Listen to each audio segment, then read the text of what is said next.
We are live, but we should wait a few more minutes for the attendees to join, and then you can start. Perfect. Thank you, Anke. Yeah, we will start a couple of minutes after 3, so everyone can enter.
Yeah, so it's 3:03, and I think that's perfect timing to get started.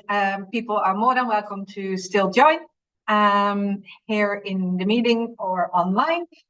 But first of all, welcome to our first webinar of this year in the webinar series of the Working Group Human Capital, Creating a Year of Water Skills. And as a leader of the working group, my name is Naomi Timmer. I'm the director of H2O People, an SME based in the Netherlands, working on capacity building in the water sector and the societal impact of it.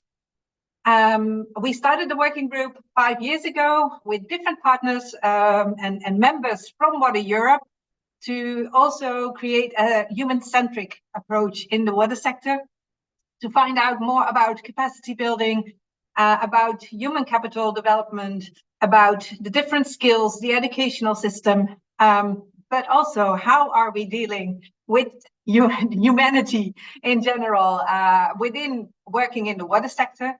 And that brings us to the first webinar of this year on citizen engagement, because one of the important transformations that is needed in the water sector we identified is our connection with the citizens in general, and how we adapt innovations and research to the citizens. These webinars are meant as a very quick update on your skills development and the most needed transformations, the methodologies you can use to dive further into the transformations, into the learnings after our webinar as well. We will be live almost every Thursday, third Thursday of the month, from 3 to 4, with different topics that we identified over the past 5 years in the water sector. Next month, we will focus on the role and development of human skills.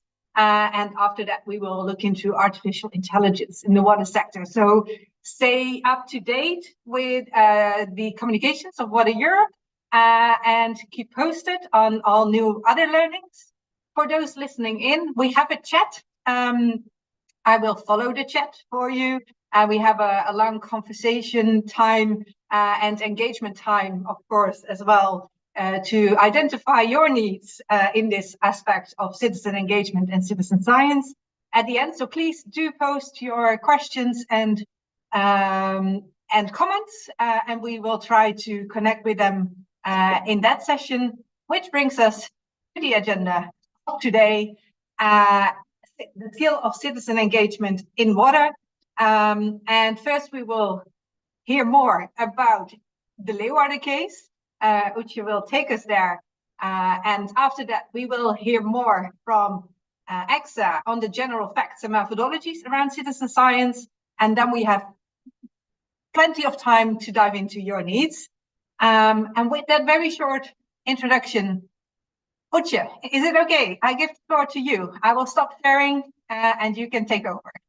Okay, well, thank you very much, Naomi, for the introduction. Hello, everybody, and thanks for coming and listening in. My name is Uche Obina. I work as a researcher at the Center of Expertise Water Technology, where my role is primarily focused on connecting water technology innovations with social and societal topics, which is actually very interesting as we talk about how to manage water and manage it effectively, also with the involvement of citizens.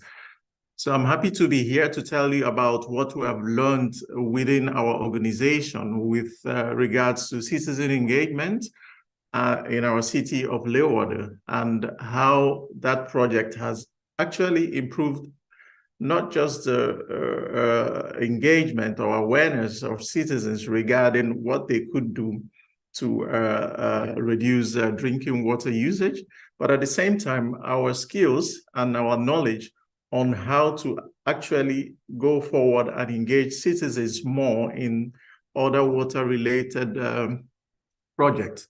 So our major focus has been on developing innovative water technologies with companies, but we decided to explore what role citizens could play in this regard. So I will take you through the journey of what we did, and then we will discuss further from there. So I hope I'm sharing my slide now. Yes, okay. So, well, actually, let me see this, yeah, okay. So the problem, like we all know, there's a lot of pressure on drinking water supply. Specifically here in Netherlands, we have noticed that with climate change, we have noticed that during the dry summer periods, even though the drinking water supply system has managed to remain robust, we also use these developments to understand that the continued delivery of safe and reliable drinking water supply should no longer be taken for granted. So because in the future, we notice that there will be a lot of changes, and also related to the change in demographics with population change and people moving from rural areas into cities, that there's a lot happening with how the drinking water companies will be able to manage drinking water supply in the future. So as a result of that, together with the drinking water company here in Leeuwarden and the municipality of Leeuwarden, that has an ambition as a capital city of water technology to continue to make sure that there are policies and programs in place to be able to make sure that there's continued supply of drinking water supply in the future. We came up with a question of how to actually achieve a 5% reduction in drinking water consumption, specifically looking at households in this case. So that question led us to go into a kind of research. So based on the wishes of the clients, the drinking water company, we carried out a case study in the city of Leeuwarden, which is located in the northern part of the Netherlands, with the aim of gathering information about how much water citizens of Leeuwarden actually use. And not only that, but also to find out their practices. So what motivates them or what doesn't motivate them to save or reduce their drinking water consumption. So basically to involve them to support the 5% reduction target of drinking water use in households. So, well, we did this by carrying out, firstly, a survey, a questionnaire survey with the inhabitants of Leeuwarden. So luckily, we got quite a number of respondents, up to 700 or more. And then after that, we decided to go into details, more details with the participants and citizens who have indicated interest in carrying out further study about how much water they actually use and the activities that they carry out in their households regarding water usage and also saving water. So, and that entailed that they needed to keep a logbook of all their water consuming activities for a period of 2 weeks. So they kept a record of how many times in the day they flushed the toilet, how many times they went to the bathroom, all this kind of stuff. So in details. And at the end of 2 weeks, we were able to tie those activities to how much water they have been able to consume. So it's quite interesting because one would assume that the drinking water company has knowledge of what citizens do and how they can help. But in this case, they don't know. And that is why the study was commissioned. And it turned out to be quite interesting because there were a lot of assumptions about what citizens do and what they do not do. So, well, the outcomes and lessons we have learned is that with this case study, we gathered a lot of information about how much water these citizens in Leeuwarden use, and also, most importantly, what measures, in this case, not only technical, but also behavioral, that can help them to, that can support them in reducing drinking water use. So a lot of them became aware about the importance of saving water, because that is not a practice at this point in time because water is very cheap. So who says water is going to be scarce in the coming period? It wasn't something that the citizens think about. So they saw the need and how also to save water in their households with little measures and the things that were already in place in their houses that they did not think about. So on their side, there was improved knowledge and awareness. But also on our side, as a company that has never been involved in the practice of engaging citizens in water-oriented projects, we learned a lot that we shouldn't be working on a lot of assumptions on what the citizens know or what they do not know, because some of them who are intrinsically motivated were actually busy, but a lot were not because they didn't see the need to do anything. So for us, it opened our eyes a little bit more that most of the projects, we should be able to engage them effectively in every step of the way. So that project, the other lesson we learned is that there has to be more focus on communication to citizens. So especially with regards to the possibilities of saving water. So we're talking about technical and non-technical possibilities. So things like behavioral change, little changes that could help them to be able to achieve the goal of water saving. So that study also helped us to have a kind of spin-off. So most importantly, we saw the need to stimulate communication to households in order to achieve targeted results for water saving.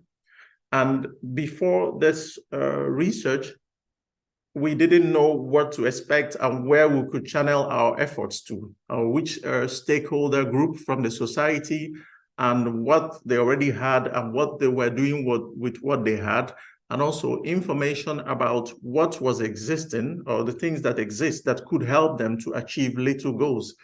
So based on that, we set up new communication projects.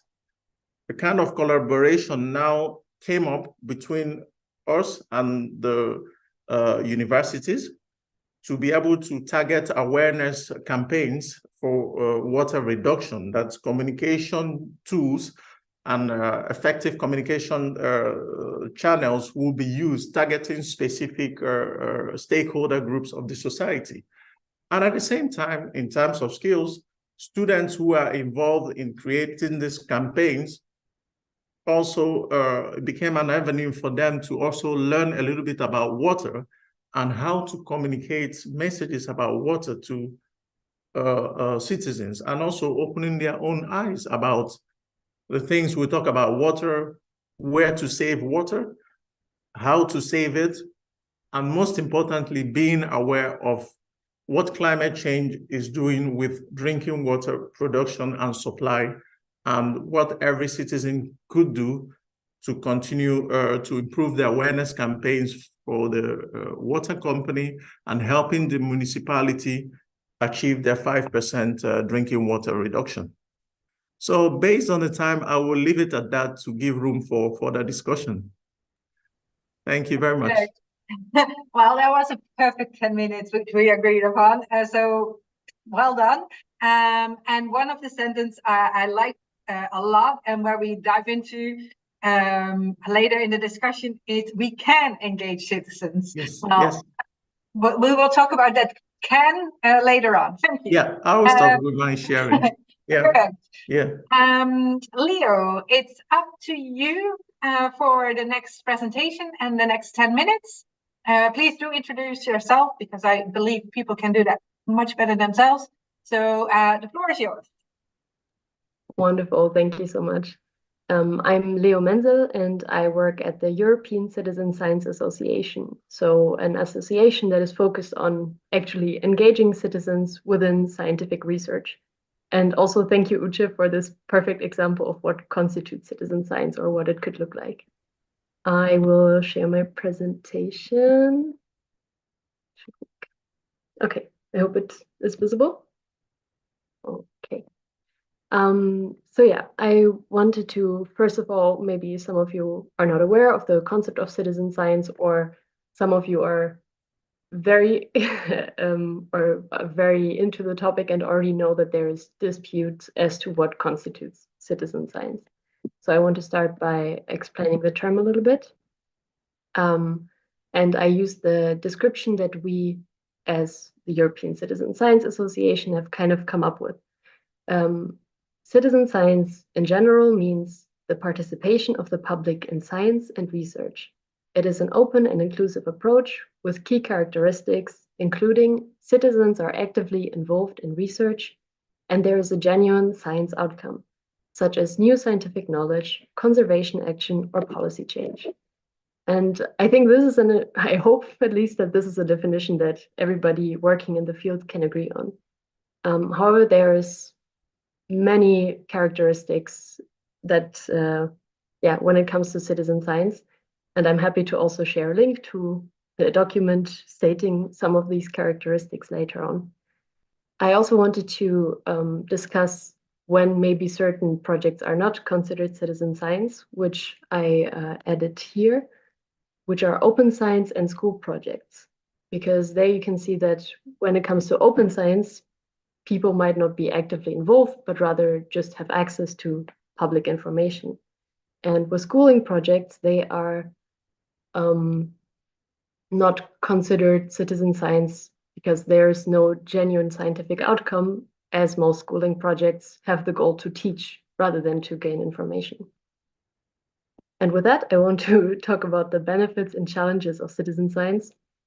It's kind of sad because the process of creating this slide was probably much more interesting than the end result, because I kept going back and forth and I tried to find a middle ground. And that's why I also want to focus on the benefits and challenges, which are motivation and inclusivity. The benefit of citizen science, and I think a lot of projects that just involve citizens, are that they show how interested people actually can be in science, in the scientific process. And at the same time, Uche, when you talked about your project, I also realized already by engaging citizens, you probably have reduced the water consumption, maybe without even knowing, because people are aware of the topic. So, and by having this motivation, people are more likely to also talk about it, to create more awareness, and at the same time to trust sciences, which I think is a very, very important thing nowadays. And the other aspect I wanted to talk about is inclusivity. It constitutes both a benefit and a challenge because, as I said, it's always great to include citizens in sciences, and it, let's say, democratizes the scientific field a little bit more. But I also see a lot of challenges when it comes to actually including everyone in citizen science projects, because not everybody has the resources or the time to take part. And a lot of time, even the scientific language can hold people back. So I think it's also, maybe that's a skill we can talk about later on. How can we engage everyone? How can we ensure that everybody is interested, motivated in the project? And as Naomi said, I am also working on the iMermaid project. We are actually working on it together, also together with people from Water Europe. And I just wanted to give examples for how, let's say, scientific objectives can translate into citizen science activities. And for this, I added primarily the first objective. So the main idea behind the iMermaid project is to monitor and to reduce chemical pollution in the Mediterranean Sea. And this is done by a lot of research organizations with a great deal of expertise. However, we also want to ensure that people are aware of the project and aware of what actually happens within the project. So I thought when we look at monitoring chemical pollution, we can engage citizens by providing them with test kits to test the water, or to,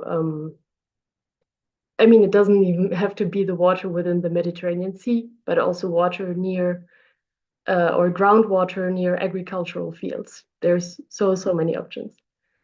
In addition, which is the privilege of our current consortium, is that one of our partner organizations is working on a satellite imagery tool, which in the end stage is trying to detect chemical pollution based from satellite images. And this is also a great way to engage citizens because they can take an online training to learn the difference between what chemical pollution or an oil spill or a water current will look like from space. And then they can feed this information into the AI. And another project or part of the iMermaid project is to create lesson packages. And as I said before, schooling projects might sometimes not be considered as citizen science because there is no scientific outcome. However, I think it always depends on how you intend the school projects or the lesson packages to look like. So if you already include within the lesson packages that there's the availability to publish the information, that it can be distributed to within the school, maybe even classes teaching classes, or classing teaching university students. You never know what kind of results you end up getting. So yeah, I think it always depends on the intention and the limits that you set yourself. And speaking of platforms, I will shamelessly also introduce our own platform, which is the EU Citizen Science Platform. And I am actually a great fan of it because it introduces many different citizen science projects that have already been completed or that are still ongoing. And it allows you to just look for a certain keywords such as water usage or water, and then you can access different online tutorials, you can access literature, or actually look for projects that are looking at the topic. And I hope that I have also been more or less within 10 minutes and want to end my presentation. Thank you very much. Well, thank you. And thank you for this great introduction already, just to set out the definition and what we're trying to achieve with citizen science, citizen engagement, and how we're going to deal with that. depends a lot also on the skills that we have as water professionals altogether. And maybe that dive into that one sentence I picked out of Uche's presentation. We can engage citizens. Can we? Are we capable as water sector? Do we have the right skills? Do we have the right people? And what are they? How do you learn how to do citizen science? Where can we go to? What should we learn? Maybe from your experience to give some feedback about these questions. I give you just a couple of seconds to think about it while I'll address everyone listening. Please, I have a lot of questions about this because I want to learn. But if you have specific questions, please do enter them. And your questions are far more important than mine. So enter them and I will make sure they will be addressed by the speakers. Maybe first, Uche. Well, if I get the question correctly, there were a lot of them.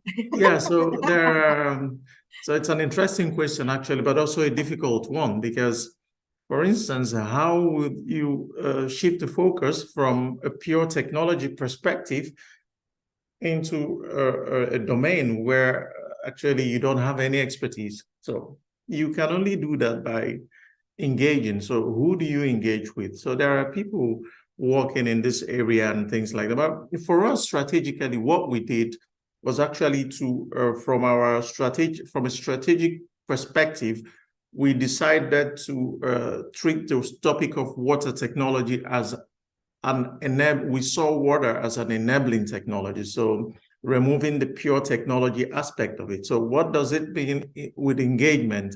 So we're not only looking at the usual suspects who are businesses or the typical water technology companies and things like that, but what we went a step further to look at what we were doing. We're trying to solve societal problems related to water. So you're trying to solve water-related challenges, but for who?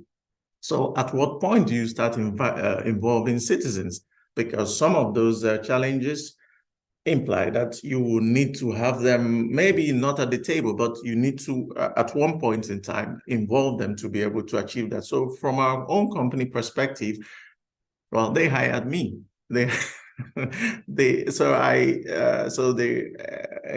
expanded a little bit the scope, bringing in other experts from that have a much, let's say, social background, because that's what I do. So I make the connection between the technology perspective and the social one.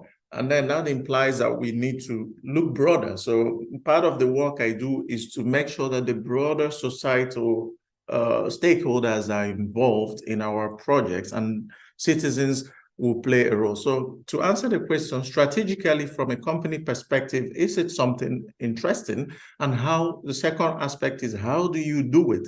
With whom do you do that? So do you do it alone with the citizens, or are there also other stakeholders that you need to involve to be able, who are also probably busy with these aspects? So you meet at a table where you can discuss what they have been doing and what lessons can be learned from a particular sector into, maybe in this case, the water sector. So that's the way we're trying to approach it. Yeah. Cool. Yeah, that's an example. Leo, from your broader perspective, as association to support science, water is just one of the topics that is interested to engage citizen science. Probably also, I'm not sure how we do as a sector. Maybe that's your perspective on it, but how can we become, from your point of view, how can the water sector become a good example or a front runner in applying skills to good citizen science? How are we going to do this? Yes, great question. I think you can always, differentiate between scientific skills or knowledge and then also the communication that we just talked about. How can we reach out to people and how can we bridge the gap between citizens and science?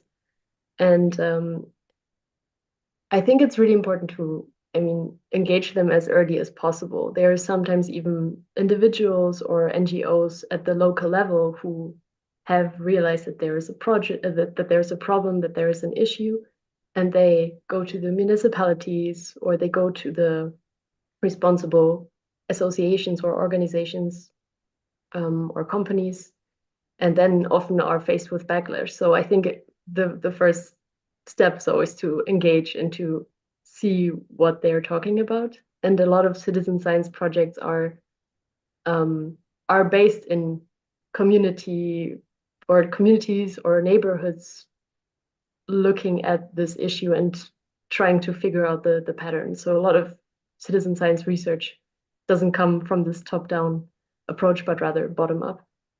And yeah, so therefore I think it's always best to engage them as early as possible, to already maybe involve them when defining the research question, because if they are part of defining the research question, they also understand what kind of methodology can lead to answering it. And then, of course, there's so many more steps, and it's always best to engage them in all of them. Yeah, well, you already hinted a bit towards, and there's well known within social science, at least from our perspective, we always have the usual suspects. And if we work with stakeholders, it's always the ones that are upfront that we engage with. Is that one of the biggest frustrations? Are there other frustrations that we need to take care of or dive into in this conversation? Or is that the main issue that you identify? I think my main frustration is with inclusivity and with the lack of communication between science and citizens. Because I mean, I have I get to work on projects that are very interesting and that might be, and I, as somebody who doesn't have the same background, I am struggling to understand what people are talking about. And then I'm trying to think of how can I explain what I don't understand and bring it to people who are meant to be involved. So I think there is this language barrier and the trying to just. So these type of projects all should hire a translator somewhere, someone that can translate between. I think we can teach the researchers to be using more inclusive language. Yes. How should we do? I see you nodding, Oce. Where should we go to? Should we extend the multidisciplinary teams, or should we have our experts learn certain skills that they can attract? I would say both. It depends on how you're able to, your ability within the confines of what you're doing. So in our case, what we're doing is actually both. So an expert or somebody who is busy with this, but also the researchers also need to understand. So because one person can do it, but you need everybody to understand it. So it's both ways, actually. So that's what we're trying to look at, because the language we speak now with citizens and involvement and all that, for a lot of hardcore water technologies, it's like rocket science. So, but what does that mean? So this is what we're trying to do here. So yeah. That's cool. Leo, I think you also wanted to add. Yeah, I definitely agree. I think maybe it's because I'm more affected by not understanding scientific language in that realm. So obviously my first instinct would be to say rather make it easier, but I also understand that sometimes it is very specific. And that's also why it's interesting and important for citizen science projects. And that's why I also included this slide on iMermaid, to see when can we include citizens and when can we, try our best to explain it well so that people at least know what is happening. And I think also within the scientific institutions, it's not the worst idea to try to keep things simple and maybe not use the most complicated words. Perfect. Let's see. One of the questions from the audience, the first one was, how do you reach out to citizens? What communication tools are most useful? And that might also link to that whole idea of usual suspects. It might, or the communication tool creates that we just have the usual suspects, or maybe it relates to each other. Oce. Well, how to reach out to citizens? Well, in our own case, we just reached out to them. So we were not communication experts, but we were, well, let's say we're experts within a field who identify a particular problem where we think the students, the citizens could help, because it's also important for them. But not being communication experts, but right question, communication is the key. So where do you start from? Who do you communicate to? Who is the target group? For instance, the drinking water company already in the previous summer, let's say a summer of a year or 2 years back, they had awareness campaigns about not using water maybe in dry periods during the summer, but it didn't work. So apparently the communication wasn't right, or wasn't directed to the right people, or not communicated in the right way. So it didn't achieve any results. So the answer about communication tools and things like that still, in our own case, boils down to who are the experts now from which sector, because that's not our cup of tea, but we identified this as being important. So we need to be able to work with these people from a technology perspective, communication, doing the job. So in this case, we identified the universities, and maybe there could be other stakeholders who are experts in this field. And that is the way we look at it. So our expertise is limited to a certain area, but we understand the need for communication. So we need communication experts. In our own case, we looked at the universities and other stakeholders who could support us in this. Yeah, so, and they will have to come up with the right tools, because those tools need to be targeted tools for specific stakeholder groups that we have identified, and also taking into account their ability, capabilities, their interests and skills that we want to actually stimulate. Yeah. Leo, AXA, I assume, has experience with many different tools, how to engage and how to get to the citizens. Do you have a list of, or a preference where how to do it, or what not to do? Yeah, I would love to know about a list of different communication tools. I usually know that there's different resources, and then because that's the issue with reaching out to citizens, and as Uche already says, it really depends on the situation. So if you're looking at a local scale, obviously you should try to reach out to locals. But I think, yeah, that's why my go-to would be to go to the EU Citizen Science platform and then try to look for projects depending on, I don't know if that was a specific project already in mind. Also feel free to reach out to me and then we can talk about it more. But yeah, depending on the project, it first of all makes sense who are the stakeholders to do stakeholder mapping, and reach out to them. Yeah, either, I mean, you can, for example, we are with another project, we're planning an experiment. And for this, we have the great opportunity to go to the Natural History Museum during the long night of science. And that's perfect, because there's people who are interested in science and who are maybe not too familiar with the subject, and then they can participate. So I think, yeah, every day, if there's festivities, if there's anything that would interest people, that's how you can engage them. Uche, you wanted to? Yeah, I wanted to add something. So the suggestion from the chat, I think from Gabriela, offering training sessions and providing resources to equip citizens. Yeah, that's a way to go. So, but in our own, let's say from what we've learned, I mean, when you offer certain tailor-made trainings, then usually you get people who are already interested or who are somehow thinking in this direction. So just a simple basic example.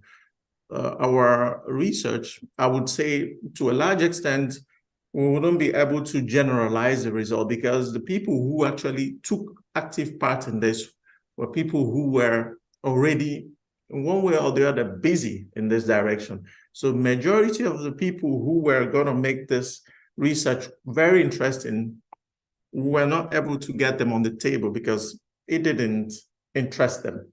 So, but then how do you get people? So how do you create the forum to get the larger society that could play a role, but I'm not busy in this direction. How to? So that's for us a challenge. Yeah. Maybe one of the ways within sociology there is a tipping point.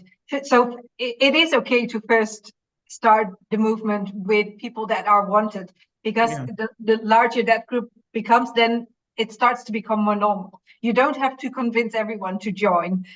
So maybe that also gives us a bit of support in, we don't have to reach out to the most difficult people, but it's already good to at least reach out to those who have an interest. And I think from history, we even forgot about that sometimes. So that brings me to one of the topic again of the skills, because we tend to go into, we can learn other people to contribute to us. But what is it that we as water sector needs to learn to do better?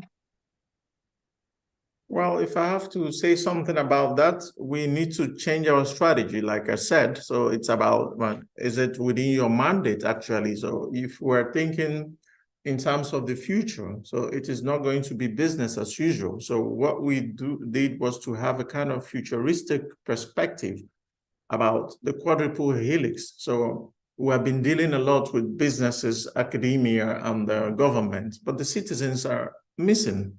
But we're doing projects where we should actually involve them.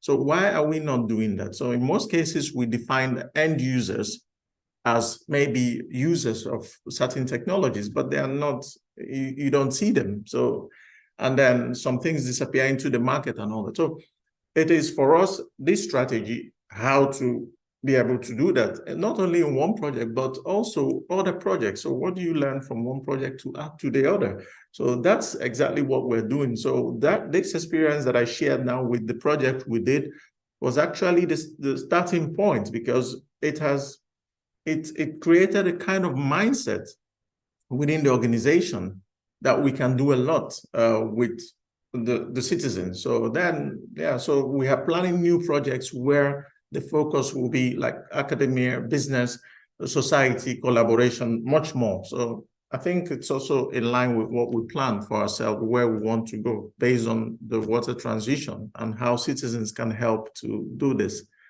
So perfect. Leo, does Excel provide any trainings for us as water sector to how to do this better?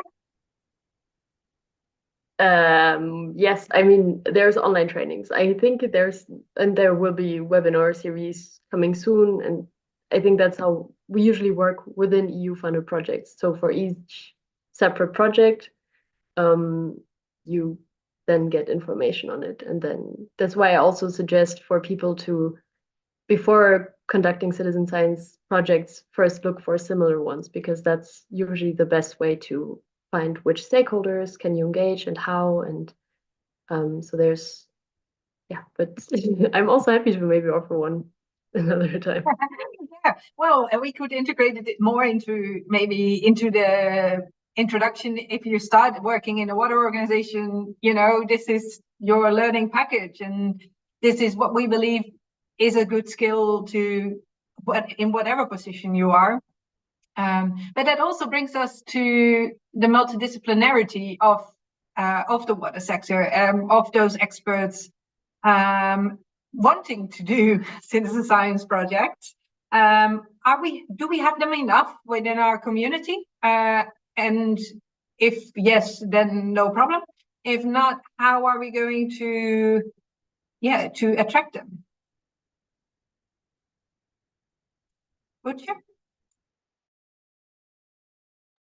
Well, that's a difficult one. I think, well, it depends on how we define experts in this case. So if the multidisciplinary nature of these kind of citizen engagement has to do with different skills. And of course, there are people who are equipped with different skills, maybe not, so we're talking about people with technology know-how, or people with from all other perspectives, but as long as people understand the situation at hand, so we can always, I think, yes, we have a lot of people who can be able to contribute to this, but maybe that's not what they're doing at this point in time. There hasn't been a forum where these things, people come together maybe to be able to talk about it or see this subject as something that needs input from different angles. So in terms of expertise, you don't need to, if you have water technologies somewhere, you have somebody from from a behavioral perspective and all that. So we can gather them. It's possible, but it needs to start with the conversation, what we want to achieve, and then we start looking for people. I'm sure they could be found. Yeah, if I can also add to it, I think it's always helpful to have experts join, for example, citizen science activities to do learning by doing. And it doesn't even have to be within their field of expertise, because especially when they do something, or if they do something on a topic that they're usually not familiar with, they understand how quickly you can learn, how quickly you can contribute. So yeah, I always suggest to have people engaged. I'm currently also taking part, or I will soon take part in a citizen science activity on legumes, which I don't know anything about, so I'm really excited to learn more about it. Yeah. So within our organization, we're starting off with the concept of learning communities, where we're busy engaging all societal stakeholders to solve a particular societal problem. So in such a learning community environment, citizens should then also be an important aspect, and all the multidisciplinarity of different disciplines and all that could now be a major component of those learning communities. So that's the way we're trying to go about it. Yeah, as I think I am quite an active citizen, and I always have a bit of trouble with citizen science. First of all, it takes a lot of time, and I also have a job of myself to do. So if I need to engage in things that are not my expertise, I'm happy to blur something in a couple of minutes. But as soon as it becomes almost my job, which sometimes they ask, they come for interviews for half an hour, or I need to monitor something, or I'm already happy when I give my annual thing of the meter of my water thing. So that's my engagement with the water meter. If it becomes more, it's like, can't you just do your job as water sector? Why do I need to contribute to that? Do you ever run into those feelings that, or am I a terrible citizen in your point of view? No, first of all, I don't think you are. And as I said, that's one of the main problems, especially because projects usually take years and you cannot hold motivation for entire years. So you also need to structure projects to either keep the motivation, to make it easy to contribute data, but that you don't have to do it regularly. And I think that's why it's really helpful to look at projects. I forgot the name. If I think about it, I will send it. But there is also a project that looks at water levels. And that's usually something that's accessible to everyone. It's not just within your personal life. And from taking pictures from water levels across I think it's actually worldwide, but at least in Europe, you can kind of connect to people who are interested in the same subjects, but at the same time, you don't have to commit to doing something every year, every week. But I think there's a lot of people who have the time and who are engaged, especially people who stop working for whatever reason. And then, yeah, they are. Better to hear there are better people than me to help us out. But yeah.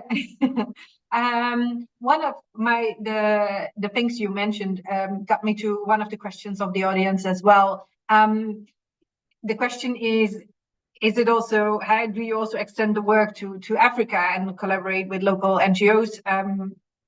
I don't know if there is already experience about a global perspective of citizen science and citizen engagement, how the developments are maybe we're running behind as Europe. I have no idea. Are there any studies, or where can they go to as well?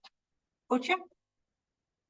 Well, I don't know if about the studies and those kind of things, but I only know what we, from our water perspective and from our strategic agenda, what we try to do in that respect. So, like what we did here, that's also the approach what we're trying to take we have quite some collaboration with African parties. So, and that is exactly, so besides collaboration on a, let's say, company to company or company to knowledge institution level, most of those projects have to have some impact with the local setting. So, and then the local setting, you talk about, so we'll talk about water and sanitation projects that we do. These are, citizens must be involved. So for instance, there was a project we did also, then I think Claudia and Gabriela are also here. So with the OKP project then in South Africa, even though the focus was on living labs with, let's say, other stakeholders from the universities and from the government, the spin-off of that project, or the resulting effect, was that citizens became involved. So we talk about a living lab that was focused on making a particular water area. So it's in terms of water management now, removing plastics from it, making it, let's say, clean.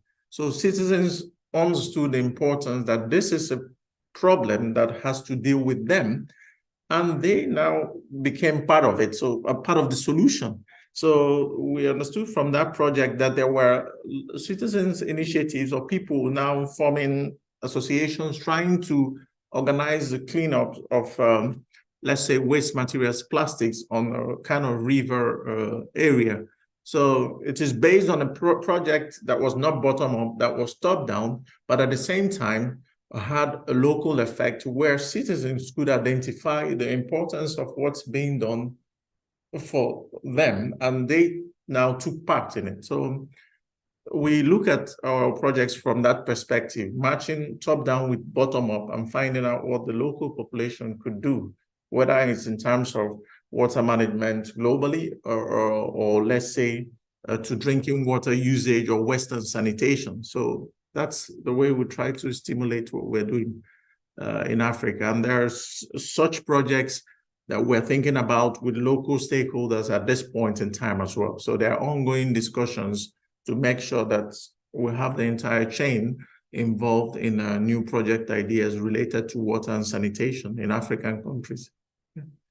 Perfect. Leo, do you have something about the international perspective?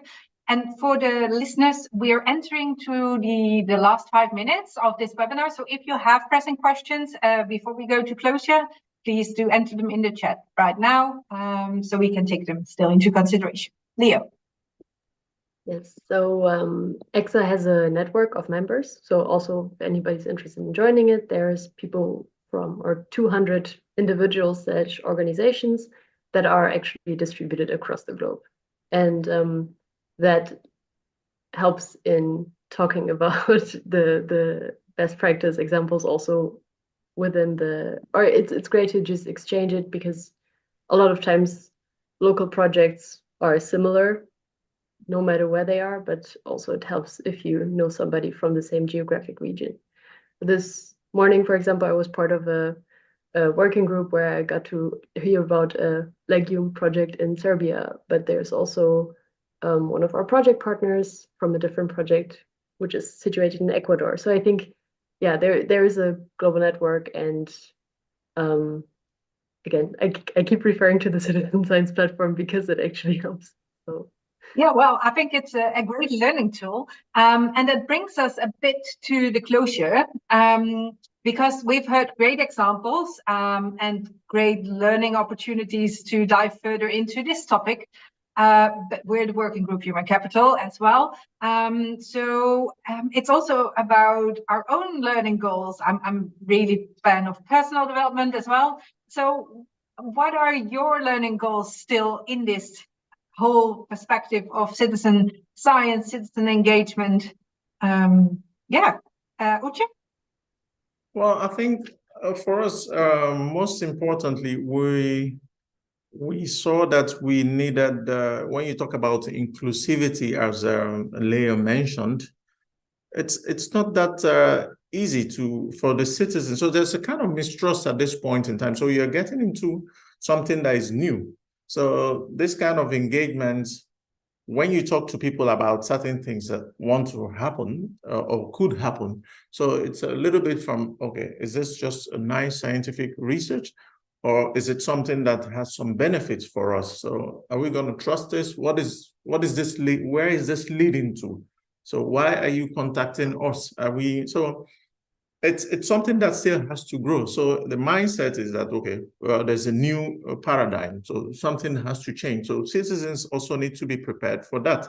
So because it is a new way of working and engaging. So there are things that are going on, but yeah, you can call them anything, different names, but do the citizens trust what's going on? Are they able to engage with what you're doing? So it is a two-way process. So that we're learning that we need to build trust, and we need to organize things in such a way that it doesn't look as if we're approaching the citizens to help us solve a particular problem that is only of interest to us, but that is also beneficial to them. So and what is it in it that you want to learn? What would you like to improve? What I would like to learn is how, so the skills and knowledge. So you have certain knowledge. So how do you improve upon your own skill set? So what is the best way to be able to engage with citizens, to at least get them to be part of certain projects? So it is a learning process. So I don't know how we're going to do it. So it's something that came out of what we did now. So how do we communicate with them? Perhaps we still have to learn how to do that from the communication expert. So that is, a learning process for us for now. Yeah. Thanks. Leo, do you still have a learning goal in this whole citizen science and engagement?